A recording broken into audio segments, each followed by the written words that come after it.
a gente preparou, né, essa trilha aqui com muito carinho, né, Mariel?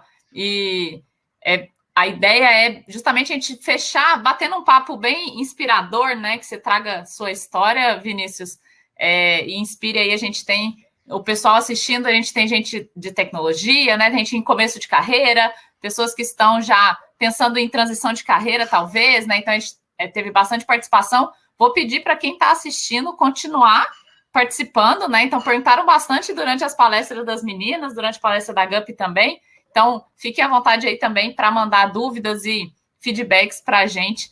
Vamos bater um papo aqui com o Vinícius e conhecer a história dele. Gostei que você está com a camiseta do Google for Startups. A gente você vai contar um pouquinho dessa história aí, como foi participar, né, do Google for Startups, como é ser investido pelo Google.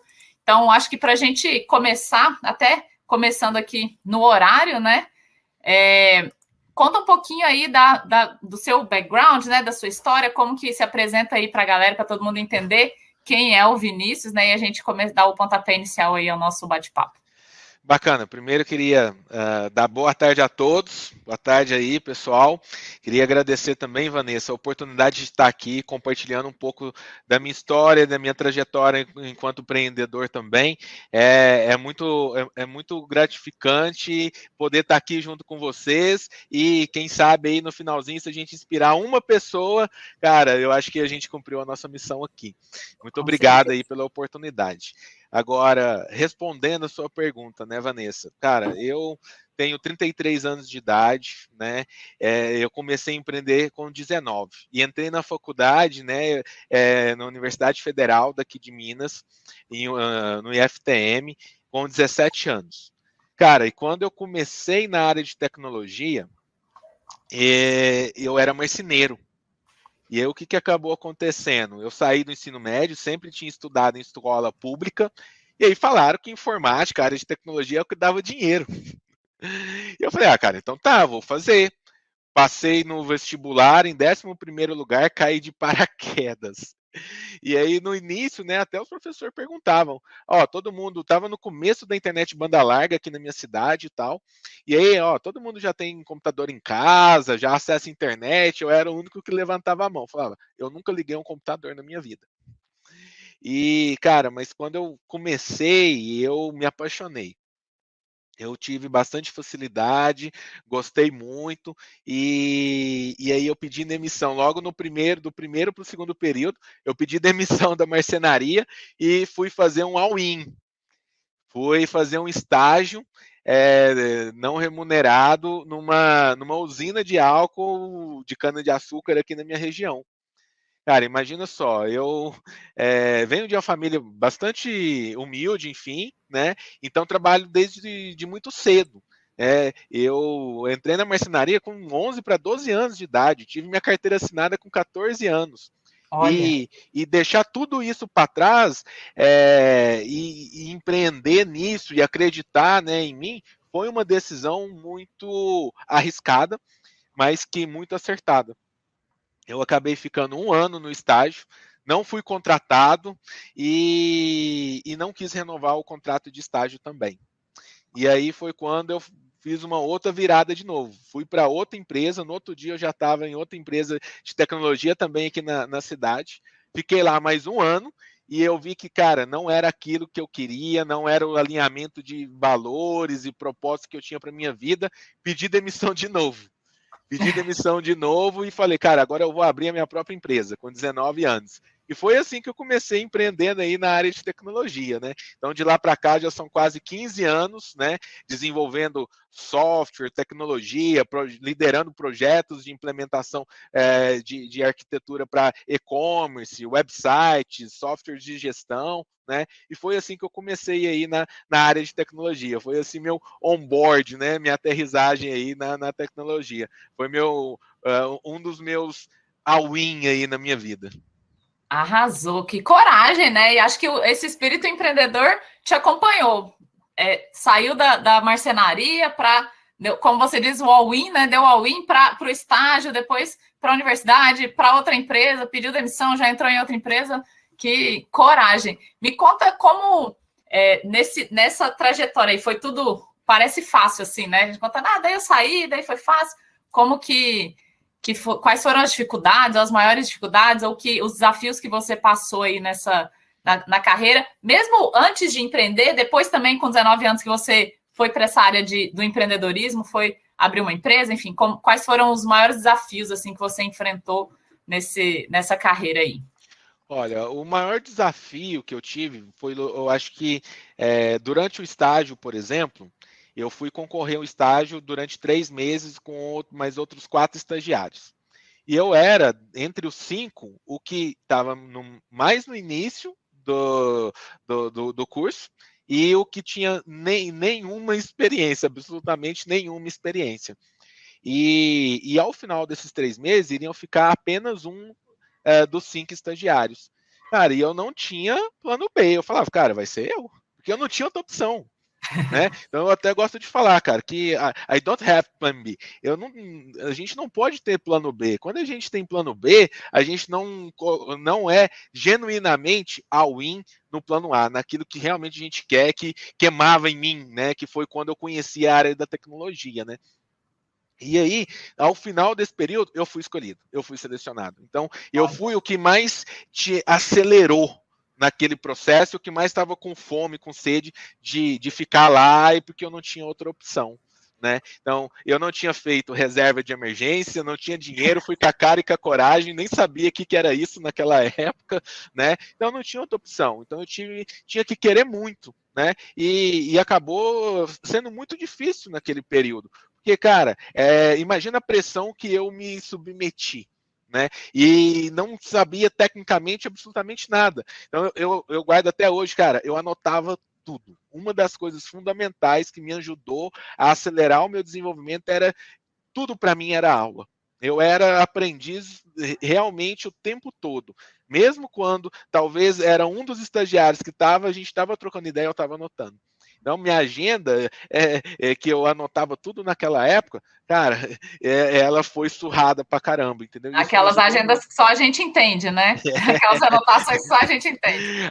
Às vezes até eu voltava, nem eu entendia muito bem o que estava escrito lá, mas deu certo, deu bom. Arrasou. Acho que tem tudo a ver, legal você trazer essa experiência, acho que tem tudo a ver com o que a Ana acabou de comentar.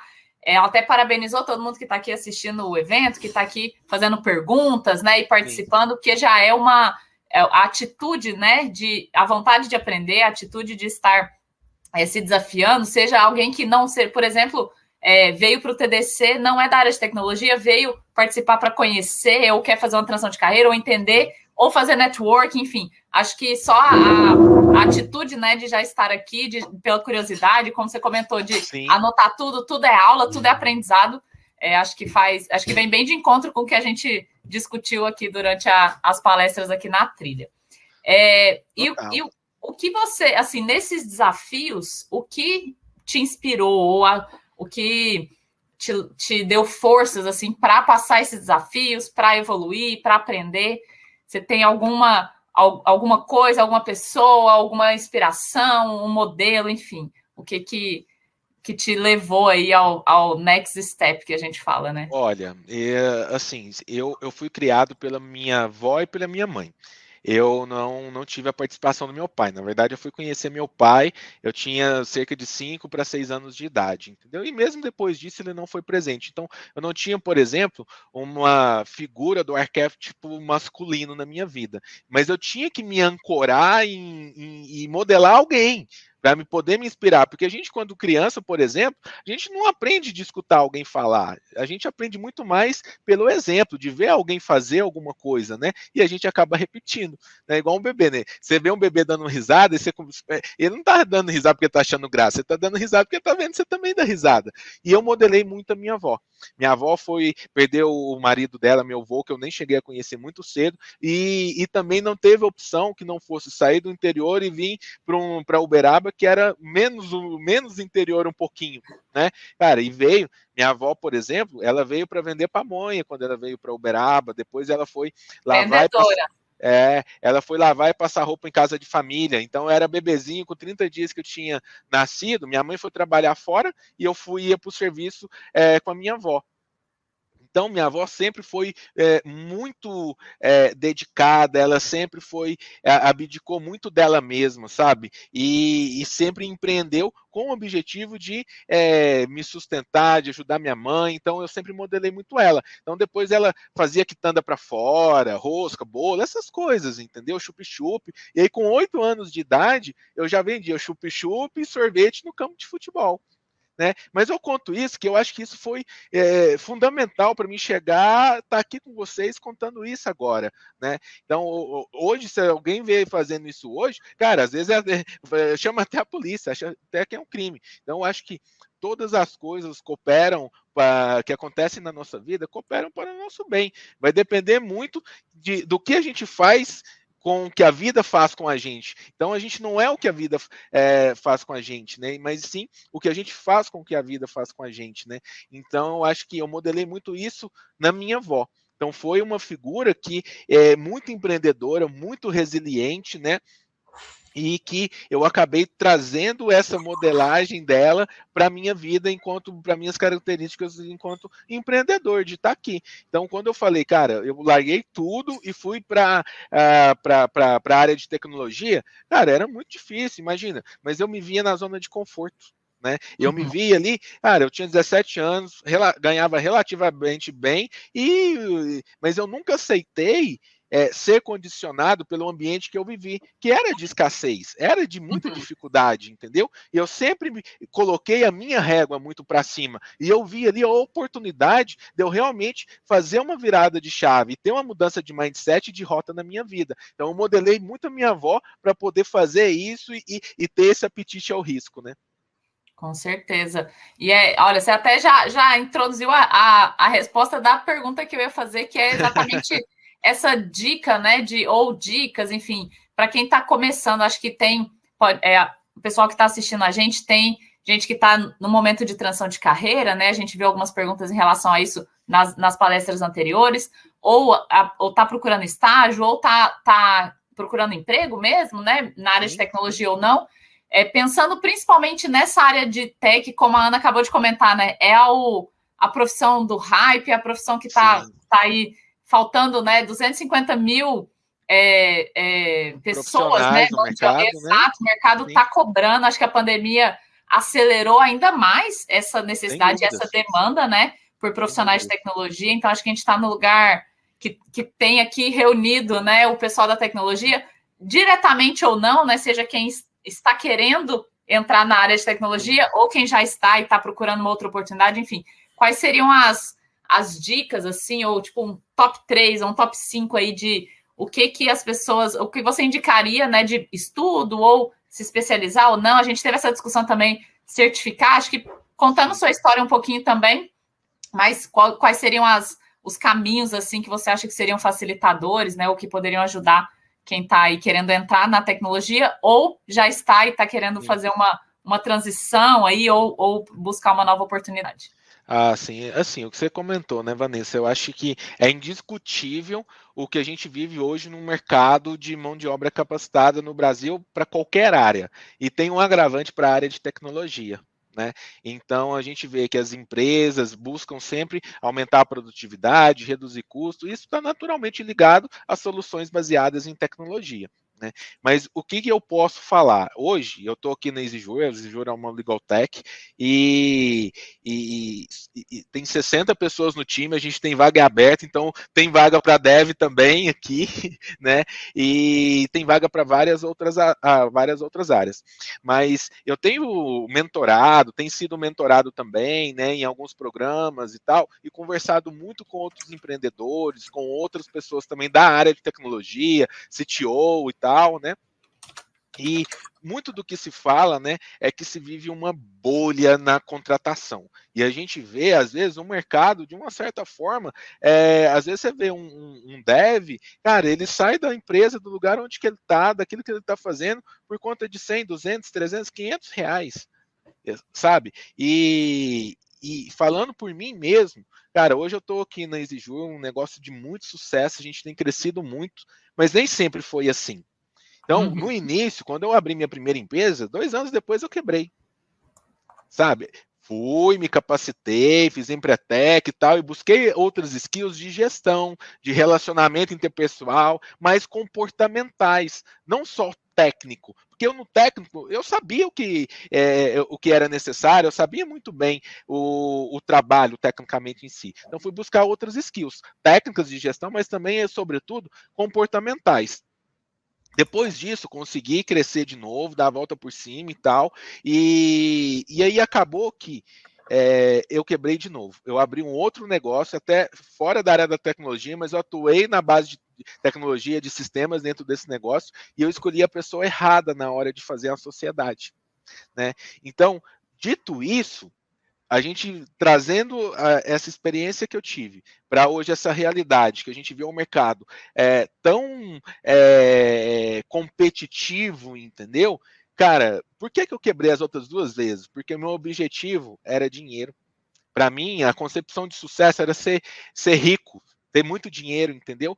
E quando eu mudei essa chave, que eu encontrei um propósito, cara, o dinheiro ele passou a ser para minha vida uma consequência e não um objetivo principal. Então, hoje, aqui dentro do negócio, cara, a gente fundou aqui, eu trouxe pessoas fenomenais para dentro do negócio, entendeu? Eu que codei lá no início, o código-fonte até hoje é o mesmo que eu codei, apesar que a gente está fazendo um upgrade agora, uma refatoração. Tem um CTO que já está com a gente há mais de 3 anos aqui, que é o Rafael Laranja, um cara fenomenal também, entendeu?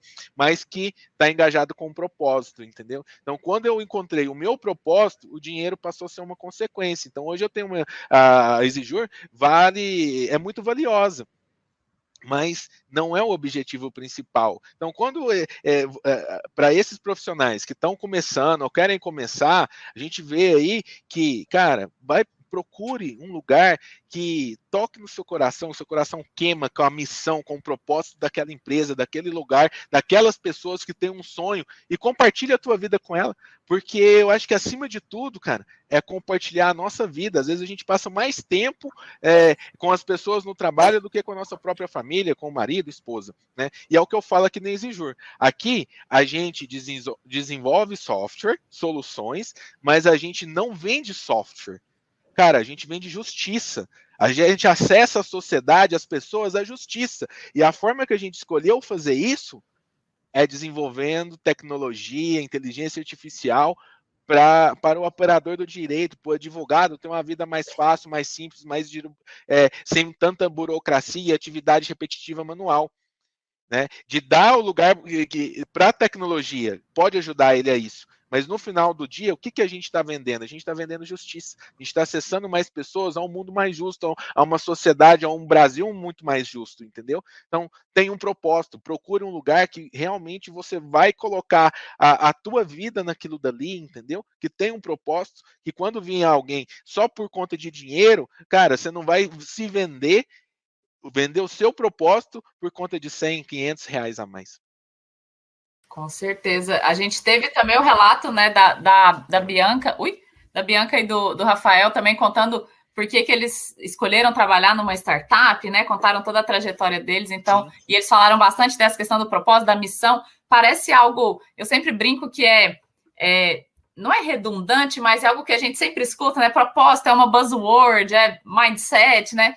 Missão, valores, mas é que é real, né? Então, quando a gente vê, igual você contando a sua experiência, então você não está falando, aqui não é uma sessão de coaching ou de mentoria, né? Acho que a ideia não é literalmente a sua história, né? Que vai inspirar as outras pessoas. Então, é real, né? História real, ao vivo. Então, acho que é isso que é importante a gente ver, entender que realmente, por mais que é o que todo mundo fala, né? É real essa questão do propósito, né? Todo mundo trabalha e a gente tem que ser remunerado pelo nosso trabalho, mas que o objetivo final, o caminho é importante, né? Não só o ponto de chegada, né? Acho que esse é o recado. Sem dúvida alguma, né? Assim, quando eu falo de propósito, por que eu fundei Exijur? Que é uma empresa de base tecnológica.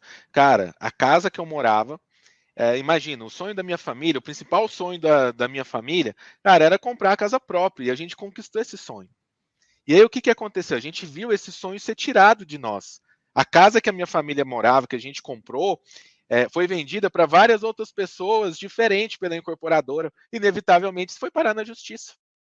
Já tinha quase 10 anos que a gente morava no imóvel, já tinha pago quase que 100% o imóvel. E aí a gente contratou um advogado, esse advogado perdeu um prazo, foi revel, o processo transitou em julgado, o que quer dizer que não cabia mais nenhum tipo de recurso. E aí ele não avisou nada. Cara, a gente foi surpreendido em meados de 2015 com uma ordem de despejo e a gente foi despejado.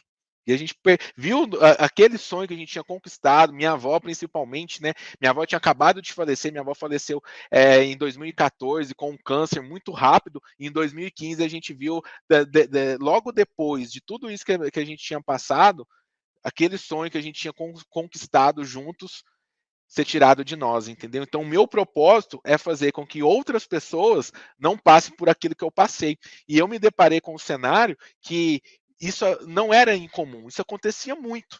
Né? Mas eu estou relatando isso porque é o meu propósito, e o propósito nosso aqui que eu exijo é exatamente isso, mas sem histórias tristes. Em 2010, até hoje a gente não recebeu de volta o que pagou no imóvel, mas em 2019 eu consegui dar um apartamento quitado para minha mãe, fruto do trabalho. Então, o mindset, né? Às vezes pode parecer clichê essa questão do propósito, né? Cara, mas foi isso que me motivou. Empreender é muito difícil. O Brasil é um ambiente inóspito para empreender, né? Então, o que renova as nossas energias a cada manhã?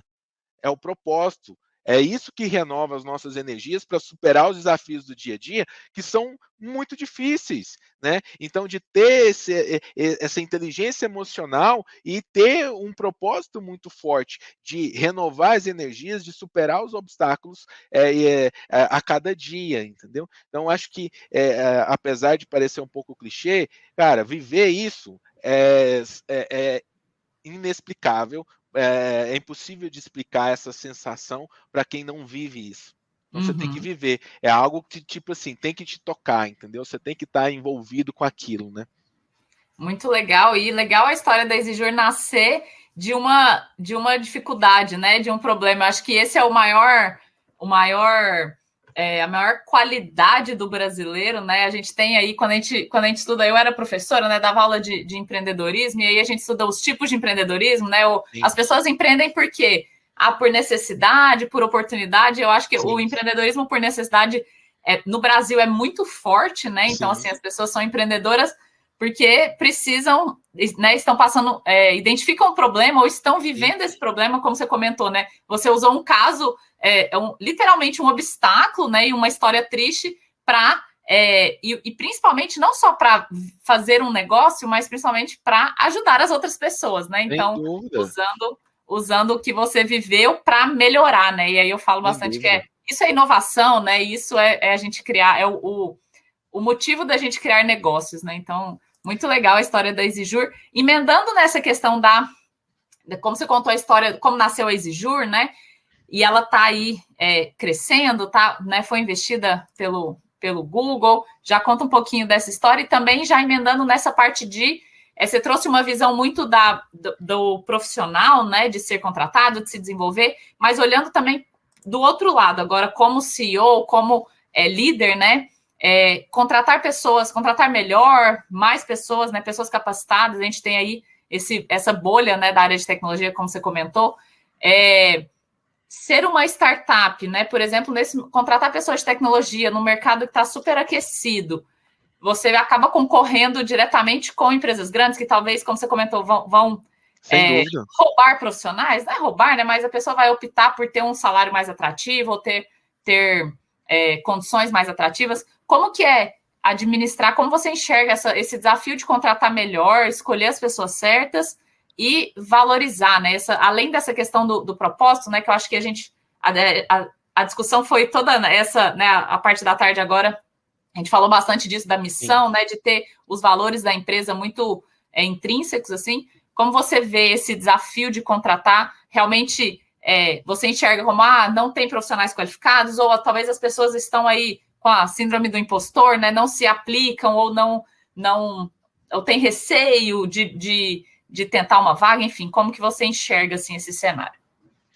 Olha, assim, do lado de cá, isso é um desafio, o que todo mundo me pergunta, cara, qual que é seu principal desafio, enquanto CEO ou enquanto empresa como um todo, né?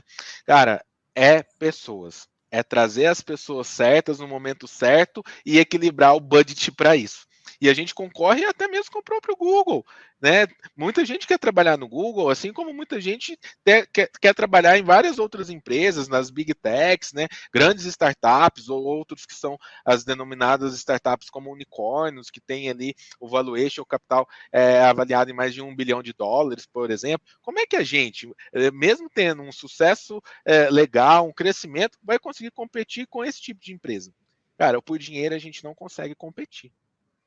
Então, o primeiro ponto, cara, a gente precisa entender as regras do jogo para jogar o jogo.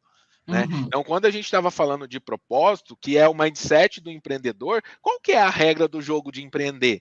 Cara, eu utilizei ali, eu gosto, por exemplo, de olhar o copo sempre meio cheio. Cara, eu acho que o mundo não nos deve nada. Eu tive um problema, adiantava eu sentar e chorar e ficar me lamentando diante daquilo? Não, me coloquei à frente, eu vou resolver esse problema e ter a autoconfiança e acreditar que é possível. O que o cérebro da gente consegue imaginar, a gente consegue fazer, a gente consegue realizar. E aí, quando eu trago essa analogia para a área de contratação, enquanto aqui é empresa, cara, a gente foca muito nas pessoas que estão conectadas com o nosso propósito. A gente frequentemente tem hunts fazendo aqui contato com diversos profissionais da nossa equipe. E se a gente for ficar aqui com medo disso, cara, a gente não vive. E se a gente for querer competir com salário, cara, a gente não vai conseguir competir. Não que o salário, a remuneração não seja importante, mas ela é tão importante quanto, Vanessa, que a gente tem que estar com isso resolvido para tirar essa discussão da mesa. Então, quando a gente tira essa discussão da mesa, entendeu? Cara, se vem uma outra empresa e vem poder fazer uma proposta para alguém que está aqui no nosso time por conta de dinheiro apenas, cara, sim, a gente não vai competir com essas empresas, com isso. E esse profissional que olha isso, a gente vai acabar deixando ele partir, porque ele vai poder ter uma vida melhor lá. Se ele não está com o coração dele aqui, conectado com a gente, não adianta a gente querer segurar por dinheiro. Né? Então, é o que a gente faz e é o que tem dado super certo. A gente hoje tem mais de 12 desenvolvedores na nossa equipe aqui.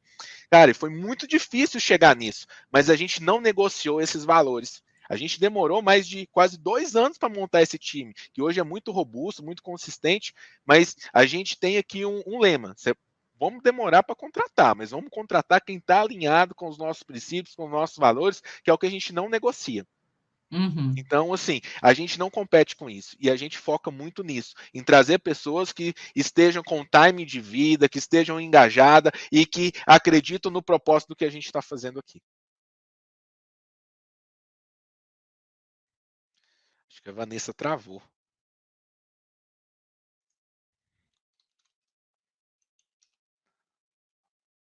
Acho que a Vanessa travou lá. Bom, pessoal, acho que a Vanessa travou. Ó, o Mariel entrou. Acho que a Aqui. Vanessa tropeçou nos fios lá, viu, De Mariel? novo, de novo, de novo.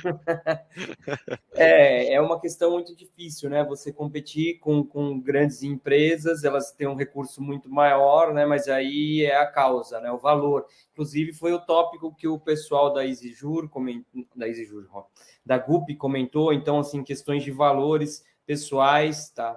Então, isso toca as pessoas, né? A Ana também reforçou isso, estar no lugar certo, fazendo a coisa que realmente faz sentido, que esquenta o coração. Acho que a palavra que você usou é perfeita, né? De repente você não se encaixa ali, cara, preciso ir procurar meu E tá espaço. tudo certo, não tem problema nenhum nisso, entendeu? É o que eu falo. Cara, a vida da gente é muito curta e muito valiosa pra gente simplesmente levantar de manhã e trabalhar e pagar os boletos no final do mês. É muito mais do que isso, entendeu? E o Google, cara, teve um papel fundamental na nossa história aqui. né? A gente foi acelerado pelo Google for Startups em 2020, a gente melhorou muito a parte tecnológica do nosso produto e tal, e depois a gente entrou no programa que é um fundo do Google, que é o Black Founders Fund, direcionado para empreendedores negros, assim como eu. Cara, a gente sabe que o mercado de Venture Capital, principalmente grandes players, grandes VCs, direcionam muito os investimentos para um grupo muito fechado, cara.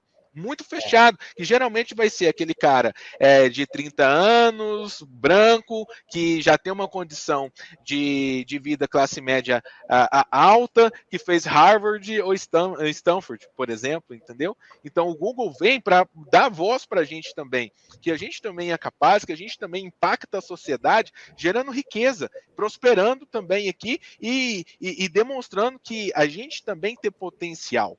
E não é porque quem está ouvindo aqui a gente que está pensando em entrar na carreira de tecnologia ou já está no começo da carreira ou quem já está um pouco mais para frente também, entendeu? Cara, qual que é a melhor hora da gente fazer alguma coisa e encontrar o nosso propósito e o nosso lugar nesse mundo? É agora. É agora. Então eu acho que é isso. Ah, animal. Eu gosto de pensar dessa forma também, e acho que uma das formas que o Google tenta trazer para o mercado é transformar, dar oportunidade a todos, né? Inclusive com programas de incentivo, de crédito. Total. É o princípio da equidade, entendeu? Porque se você falar, igualdade, vamos dar tudo igual para todo mundo. Cara, a gente, por exemplo, o nosso ponto de largada foi muito atrás. Foi muito atrás do nosso ponto de largada. Como eu disse, cara, eu tinha 17 anos, entrei na faculdade, nunca tinha ligado o computador na minha vida. Cara, você pega hoje, o pessoal que todo mundo tem acesso hoje à internet, a dispositivo, você pega uma criança de 2, 3 anos, cara, já nasce conectada. Entendeu? E o papel do Google nisso tudo, de prover tecnologia, inovação também para o mercado como um todo, entendeu? Inclusive para a gente. Cara, a gente utiliza os serviços do Google e não somente isso. O papel do Google é social, cara, de dar voz para grandes empreendedores, para empresas que têm um propósito também muito forte, transformador da nossa sociedade. Maravilha. Van, você toca agora? Para de tropeçar. Voltei. Vanessa voltou. Eu chutei de novo os cabos aqui. Chega esse horário, né? Chega esse horário, a galera acho que tá voltando, até emendando aqui minha pergunta. Acho que a galera volta do trabalho, aí a internet dá uma caída aqui, a sorte que eu não tirei a camisa, já fui embora para lá, né? Tô aqui acompanhando aqui, ó, só aqui na Mariel tá esperto ali. Boa. Vai lá, pessoal. Emendando até nesse assunto e até encaminhando um pouco já para o final do nosso bate-papo, lembrando que quem tiver qualquer pergunta, né, quem está aí acompanhando esse bate-papo, né, fiquem à vontade de mandarem as perguntas, qualquer dúvida, feedbacks para o Vinícius aí, ele falou que estão contratando, já vou pedir para ele colocar ali o que áreas que estão precisando lá na EasyJur e contar mais um pouquinho até do produto, né, e da solução da EasyJur. Mas antes disso, o Mariel comentou a questão, estava falando na hora que eu voltei, peguei o assunto sobre como é ser investido pelo Google, né? Como é ter participado do Accelerator, né? Do programa de aceleração, do Black Founders Fund, enfim, acho que essa parceria, né? E você colocou muito bem que essa preocupação, né? E acho que o compartilhar, né?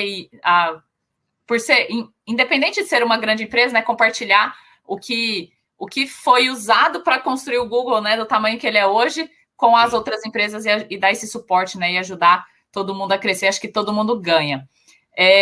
Pensando em inovação, né, acho que o ritmo da startup, né, como você comentou, uma empresa de base tecnológica, e do direito, eu acho muito legal a EasyJur, né, a gente tem essa visão de que tecnologia e talvez a área do direito seja uma área com menos inovação, né, ou necessitando de inovação. Então, assim, o ritmo das startups, né, o ritmo de crescimento é diferente de uma empresa tradicional. Então, é importante tomar decisão consciente, né? A característica principal da startup é justamente ela ter um modelo escalável, né, e repetível. Então, precisa ter o crescimento é muito acelerado. Como você está vendo esse momento? A gente está aí lendo muita notícia em relação a investimentos, você comentou, né, a questão de venture capitals, então o mercado de startup, o mercado de investimento está muito aquecido. Como você vê esse momento dos times, assim, das empresas se preparando essa nova realidade, vamos dizer, para como está o mercado, principalmente aqui no Brasil? Está aquecido, não está? Pensando aí que tem pessoas que talvez aqui estão assistindo pensando, nossa, será que eu poderia empreender? Será que, ou eu poderia procurar, né? Talvez as startups estão contratando, então será que seria interessante eu trabalhar numa startup? Nunca tinha pensado, sempre olhei para multinacional, né, para grandes empresas, para big techs, faz sentido, né, trabalhar numa startup? Então, trazer sua visão, assim, do mercado, né, que está aquecido, mas como você vê essa questão dos times estarem se preparando, questão da nuvem, questão de voltar para o escritório, né, enfim, um bem bolado aí de como você está vendo o mercado. Olha, Vanessa, falando assim, sobre o mercado de startups na vertical de Legal Tax e Law Tax, que é a vertical jurídico, né? Nos últimos 3, 4 anos, cara, cresceu quase 400% a quantidade de startups com soluções para essa área. E a gente, quando o Exijur nasceu, cara, a gente já nasceu em cloud. Né? Então, eu comecei o desenvolvimento lá em 2015, quando a gente perdeu a casa e tal, e em 2016 foi quando eu também dei all-in no que hoje é o Exijur. Entreguei todos os jobs que eu tinha em paralelo na software house que eu tinha e passei a me dedicar exclusivamente. Só que quando nasceu já era cloud. Imagina, em 2015 eu já estava desenvolvendo uma solução, então a tecnologia ela é fundamental para que dê escala. Né, para isso, né? E aí falando um pouco mais agora sobre o investimento nessa área e tal, a área jurídica, né, a profissão na advocacia é uma das profissões mais antigas do mundo. Né? E às vezes a tecnologia, principalmente aqui no Brasil, mesmo com esse crescimento todo, ela ainda tem muito problema para ser resolvido. Tem muito problema para ser resolvido. O sistema judicial brasileiro é uma típica jabuticaba brasileira. Só existe aqui problemas que é um mercado muito grande. Cara, a gente deve chegar aí nos próximos anos a mais de 1.500.000 advogados no Brasil. Tem mais advogado no Brasil do que no restante do mundo inteiro. A gente tem mais de 80 milhões de processos em tramitação na justiça brasileira. Imagina só. É muito problema. Então, o Brasil é um país muito burocrático, leis muito complexas, muito complicadas. Então, tem muito problema para se resolver. O Brasil é um país muito contencioso, muito litigioso. E, logicamente, todo o custo com o judiciário, cara, representa quase que 2% do PIB do Brasil. Só de processos que a gente está falando desses 80 milhões, dá em torno de 3 trilhões de passivo contencioso, de problema entre pessoas e empresas. Então, é um mercado muito grande, que tem muito problema e que está muito carente de novas soluções, de soluções que resolvam os problemas reais que a gente tem nesse segmento, para que a gente possa ter uma sociedade mais justa no final do dia. Esse que é o objetivo. Enquanto empreendedor, ser apaixonado pelo problema. Às vezes a gente que é da área de tecnologia, a gente é muito apaixonado por linguagens mais high-tech, um produto muito mais de alta tecnologia e tal, entendeu? Só que é um grande desafio equilibrar o que a equipe de desenvolvimento ela quer fazer aquele produto mais lindo, mais perfeito, mais top tier, assim, com o que realmente o mercado quer e precisa de resolver alguns problemas, entendeu? Então, equilibrar isso, entendeu? Na contratação, de trazer isso para o time, cara, olha aqui, a gente quer fazer o melhor, mas numa startup é muito rápido as coisas, é tudo muito acelerado. A gente fala que aqui é 7-1. 7 anos no mercado, assim, numa empresa mais tradicional, mais convencional, é 1 ano aqui, então é muito acelerado. E o desenvolvimento também, ele acompanha isso. O roadmap do produto, ele é fundamental que ele seja um organismo vivo, porque a gente trabalha com melhoria contínua e feedback do usuário, do advogado, que ninguém é melhor do que ele para falar para a gente quais são as dores dele e a gente escutar ele genuinamente. Então, às vezes, fazer essa ponte com o desenvolvedor é difícil, é um grande desafio. Porque eles são, até 3 anos atrás, eu codava. O framework que a gente desenvolveu, o Exijur, foi um framework próprio que eu desenvolvi. É claro que hoje a gente tem o CTO que melhorou pra caramba isso, entendeu? Que tá agora fazendo uma nova versão. Mas até chegar aqui, cara, equilibrar isso é fundamental para que a gente tenha um crescimento exponencial, sem deixar muitas arestas para trás, né? Então, conciliar isso, equilibrar isso é fundamental para ter um negócio de sucesso. Com certeza. Que aula, né? Porque é muito legal a gente ouvir. Acho que essa questão da que você comentou da equidade, né? De oportunidades, e assim, é muito legal. Eu falo muito que equidade a gente vai alcançar só com. Não só, mas um dos pilares é representatividade, né? Então, acho que a gente conhecer essas histórias, né? De pessoas, por exemplo, você, como você comentou, né? Saiu lá, saiu da marcenaria, né? E assim, eu falo muito isso também. Eu também até hoje não sei por que eu fiz ciência da computação, ou porque, tipo, eu gosto, não sei, gosto de computadores, fiz ciência da computação, e aí foi, né? A vida vai apresentando, a gente vai aprendendo a gostar das coisas, ou conhecendo, né? Quanto mais a gente conhece, mais o mundo se abre para nós, né? Então, acho que a gente ter essa possibilidade de, primeiro, de dar voz, né, para as pessoas, para todo mundo, né, para a diversidade, e principalmente ter representatividade, né, a gente conhecer esses cases aí, conhecer as histórias, acho que é inspirador, não só pela trajetória, mas para todo mundo olhar para si, né, e pensar, bom, será que eu estou feliz, né, será que eu estou indo para o caminho que eu gostaria, né, enfim, a nossa vida é a gente que comanda, né? Então, muito legal essa visão, e principalmente essa questão da startup, né? A questão de empresa, né? De negócio, de tecnologia. Acho que às vezes a gente fala muito, principalmente hoje, em relação à inteligência artificial, né? E tem essas teorias da conspiração, de os robôs vão tomar os empregos, ou os robôs vão dominar o mundo. E às vezes a gente esquece, quando a gente trabalha com tecnologia, né? Esquece um pouco dessa área humanizada, né? Olhar para as pessoas. E na área jurídica não é diferente. Muitos advogados e advogadas, eles têm medo da tecnologia roubar, entre aspas, o trabalho deles. Mas, na verdade, eu acho que é ao contrário. É o advogado que tomou o lugar da tecnologia e não está focando nas relações que realmente importam, que são com as pessoas. Então, a tecnologia ela vem exatamente para isso, como uma ferramenta, ela é meio, ela não é fim. Né? E a gente incentivar isso, porque no final do dia a gente está falando sobre pessoas, igual você comentou também com a questão da diversidade. Cara, a gente no quadro societário aqui de heads, líderes, a gente tem mulheres, tem negros, tem pessoa com PCD, tem, assim, a gente não vê a pessoa pelo estereótipo dela, mas sobretudo como pessoa. Tem uma pessoa ali. Não importa quais são as características dela, ela é única, e não é isso que vai fazer a diferença para a gente.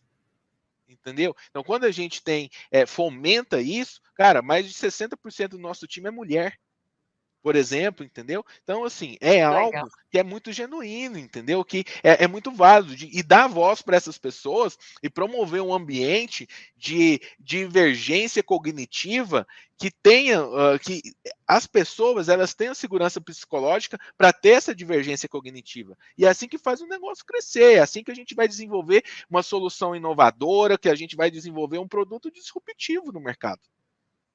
Com certeza, com certeza. Isso são dados comprovados, né? De que times diversos performam melhor, né? Empresas que têm lideranças diversas, né? E aí incluem mulheres, negros, como você comentou, PCD, enfim. Quanto mais diverso, mais rápido o crescimento, né? Eu tenho dados mostrando que realmente a diversidade ela é importante e impacta diretamente no negócio, não é só o discurso, né, da equidade e a parte social, vamos dizer assim, mas total. Em números, né, em performance das empresas mesmo, é real que faz diferença e melhora aí o ambiente. Não é só um lifestyle, entendeu? Não é só para falar que a gente faz isso porque tá na moda fazer isso, entendeu? Cara, isso é o que eu sempre fiz, escolher bem as pessoas. Então, hoje a gente tem um time aqui muito em unidade, porque sempre olhar para as pessoas acima de tudo, entendeu? E às vezes também, a gente já teve caso, por exemplo, de ter que demitir o cliente.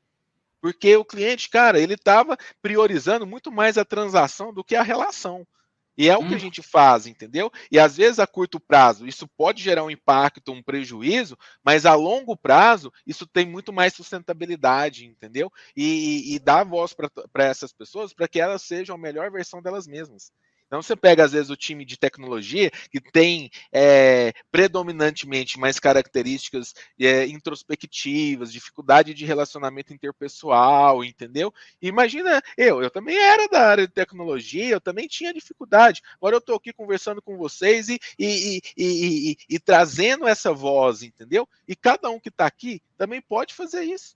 A gente não tem nenhuma diferença, absolutamente. A única diferença é que eu comecei antes. E vocês podem chegar aqui e até muito mais. Todo mundo que está aqui ouvindo a gente. Só basta você querer acreditar em vocês, entendeu? E a tecnologia, ela realmente é uma ferramenta meio para transformar a nossa sociedade e melhorar a vida das pessoas, né? Perfeito, perfeito. Acho que essa é uma frase bem impactante e que é o que transmite, o que traduz, na verdade, toda o que a gente conversou hoje, desde de manhã que a gente teve o I Am Remarkable, que é exatamente o que você comentou, é um workshop, né, aqui do Google, sim, que é para trazer exatamente essa visão, né, de olhar para si, desenvolver as soft skills, né, e de sim, acreditar, né, um workshop de empoderamento, e aí a gente encerrar com essa aula, né, essa aula inspiradora, acho que sensacional. Vou aproveitar aqui, se alguém tiver alguma pergunta, a gente está bem no horário, mas temos tempo para pergunta. Se ninguém tiver nenhuma pergunta, também agradecer e deixar um espaço aí para você comunicar. Acho que é a questão das vagas, né? Eu fiquei curiosa, não sei se a galera aqui se inspirou, mas eu fiquei curiosa para saber o que estão contratando, né? Ou quem estão contratando na Exijur, né, Mariel? Acho que pode ter gente aqui interessada nisso também, né? Depois dessa aula do Vini, nos identificamos com a missão da empresa, né? Acho que mais gente também. Então, se quiser deixar aí alguma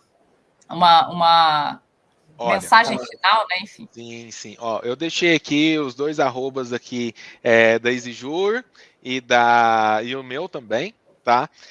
Então, pessoal, só seguir a gente lá. A gente tem lá as vagas em aberto. A gente tem vagas em aberto absolutamente em todas as áreas.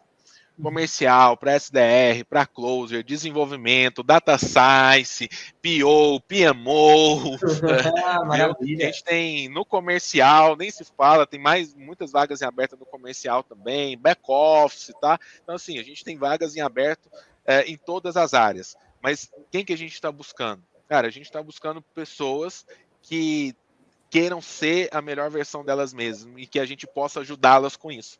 É isso que é o alinhamento de objetivo, né, que a gente sempre busca. Não só o que a pessoa pode contribuir para a gente, mas o que a gente também tem a contribuir para aquela pessoa que está vindo aqui compor aqui e ser mais braço aqui para o propósito que a gente tem. Né? Então, assim, a gente tem áreas em aberto, vagas em aberto em absolutamente todas as áreas. Eu fico muito contente de ter escutado sua história. A gente já havia batido um papo, né? Eu me identifico Sim. também bastante com isso, né? A gente que é do interior, a gente tem uns perrengues para passar na vida, né? A gente não tem os famosos QI, nem sabe nada quando a gente chega num lugar e fala, meu, e agora? Sem dúvida. Né? A gente treme não trememos, né? Fomos em frente, né? Sem dúvida alguma. E é legal escutar esses tipos de história para inspirar as outras pessoas a não desistirem. É difícil, não é fácil. Ninguém que falou que é fácil, hein, pessoal? Não, muito pelo contrário. Mas é possível. Mas Exato. É possível, entendeu? Olha para você ver. Tudo que aconteceu na minha vida foi contra todas as probabilidades. Imagina, quem diria que eu fosse chegar aqui, que eu fosse estar fazendo isso? Cara, quando eu era criança, por ser filho de mãe solteira, ser criado pela minha avó e tal, não tinha pai. Cara, meus tios não deixavam meus primos brincar comigo porque eu não ia ser ninguém na vida. E o que é ser alguém na vida? Exato. Entendeu? O que é sucesso para as pessoas? É muito subjetivo, é o que cada um tem como percepção do que é sucesso, entendeu? Sucesso para mim hoje é criar uma empresa que eu gostaria de trabalhar também, entendeu? Criar oportunidade para outras pessoas, entendeu? Para que elas possam compartilhar a vida com quem tem objetivos semelhantes, valores que convergem, entendeu? No final do dia é isso que a gente faz aqui. Né? E mudou muito a minha chave quando eu encontrei esse propósito. Quando eu encontrei isso, entendeu? De ser simplesmente usado, eu acho assim, independente de qualquer religião, de qualquer coisa, né? Eu acredito muito em Deus, nos princípios, cara, e eu acho que tudo que aconteceu na minha vida foi necessário para que eu chegasse até aqui e me tornasse a pessoa que eu sou hoje. Que eu pudesse ser um mecanismo, a ferramenta para dar oportunidade de voz para outras pessoas que, assim como eu, também viveram na diversidade, né? Fácil é? Não, não é, de maneira alguma. Mas também, se fosse fácil, não tinha graça, né? Então, ainda mais, olha para você ver, eu ainda fui solo founder. Quando eu fui, imagina, até um pouco tempo atrás, os VCs, os veículos de investimento de capital de risco, cara, eles tinham a regra, não se investe em empreendedor solo. Cara, eu quebrei isso. Entrei em fundos, hoje a gente tem vários investidores, né? Que, cara, por que eu busquei os investidores que a gente tem hoje? Exatamente por ver neles a oportunidade de aprender com eles, de buscar neles, de aumentar a minha frequência, que eu vivia, que a minha cabeça estava. Eu saí do interior, fui morar em São Paulo e isso expandiu minha cabeça, de estar com aquelas pessoas que tinham as habilidades, as skills que eu gostaria de ter. Eu gostaria de chegar lá também, entendeu? Então, o que eu deixo de mensagem aqui para todo mundo é que é possível. Só que, cara, vai doer. Vai doer, mas os problemas, as oportunidades, elas vêm disfarçadas de problema. Quando a gente pede para Deus, cara, a gente ter paciência, Deus te dá paciência? Não, Deus te dá problema para você ter a oportunidade de desenvolver paciência. É isso, entendeu? Então, assim, sejam solucionadores de problemas. A gente precisa de mais pessoas que foquem em solução dos problemas. É isso que a gente precisa. A gente vive numa sociedade cheia de problemas, cheia de injustiça. Então, procurem o seu propósito em ajudar outras pessoas, que hoje é muito além do que aconteceu comigo, com a minha família. Imagina, hoje tem mais de 60 mil advogados que utilizam as nossas soluções. Imagina, hoje a gente tem mais de dezenas de milhares de pessoas que são impactadas com o que a gente está fazendo aqui. Entendeu? Então, assim, procurem isso, procurem ser solucionadores de problema. Eu garanto para vocês, vai doer, vai ser difícil, mas o fim é sempre melhor que o começo, e no final a conta fecha. Isso aí. Legal. Perfeito. Muito bom. Excelente. Acho que né, me deu até um suspiro aqui, encerrando aqui o TDC, né, edição Future. Acho que ninguém melhor, né, Mariel? Vamos encerrar aí com esse papo inspirador, acho que foi bem produtivo e fechou aí esse ciclo, né, que a gente montou de programação para falar de carreira, né, e de comunidade. Acho que foi uma decisão acertada. Obrigada, Vinícius, pela aula, pelo papo. Acho que sorte a nossa, né, de estar aqui, do teu Vinícius e ter Exijur junto aqui com o Google, né, sendo investido, sendo acelerado. Então, sorte a nossa e obrigada por ter aceito o convite, por compartilhar a sua história. A gente já tem aqui, ó, legal, a Eliana tem... A galera começa a colocar os feedbacks. Obrigada a todo mundo que está assistindo também, que acompanhou a trilha. Esse momento é um momento... Eu odeio esse momento de dar tchau, viu, Mariel? Se você quiser fazer aí o encerramento, porque senão... é um até breve, é só um até breve. Pessoal, espero que numa próxima edição a gente já esteja presencial. Desejo muito isso, que a gente passamos por um momento muito difícil esse ano. Espero e desejo que no próximo ano todo mundo esteja no TDC com a gente também, numa próxima edição. Estaremos todos. Estaremos lá, então, não deixem de aproveitar os conteúdos online. É cansativo, é tenebroso, cara, tá todo mundo cansado, mas, pegar um bate-papo desse, um conteúdo hoje que a gente ofereceu aqui, são para poucos ainda, né, Vini? Que a gente estava acabando de falar, são poucos as pessoas que têm esse recurso, então aproveitem. Obrigado por terem entrado aqui com a gente, feito perguntas, participado. Vini, mais uma vez, obrigado pelo seu tempo. Van, eu que agradeço. É contigo. É isso. Acho que agradecer e fazer esse fechamento aí do TDC e realmente, né, que a gente tenha aí próximas edições do TDC ou nos próximos eventos que a gente consiga se encontrar. Também conhecer todo mundo que participou aqui, que a gente não pôde conhecer. Então, o mundo melhor virá, né? O mundo presencial teremos aí em breve e será mais incrível ainda, né? E a gente vai aprender bem mais. Bacana. Então, Queria agradecer aí também, Mariel, super bacana. Vanessa, cara, nem se fala. Muito obrigado pela oportunidade de estar aqui, podendo compartilhar um pouquinho da minha vida, da minha história, da história da EasyJur, de milhares de pessoas que estão aqui hoje conosco, né, que acreditam aqui no nosso propósito também. E espero também que na próxima a gente estejamos presenciais, mas até lá, nesse momento, sintam-se abraçados, cara. Tamo junto. É isso. Pessoal, um abraço, até breve. Até mais. Até breve. Tchau, tchau.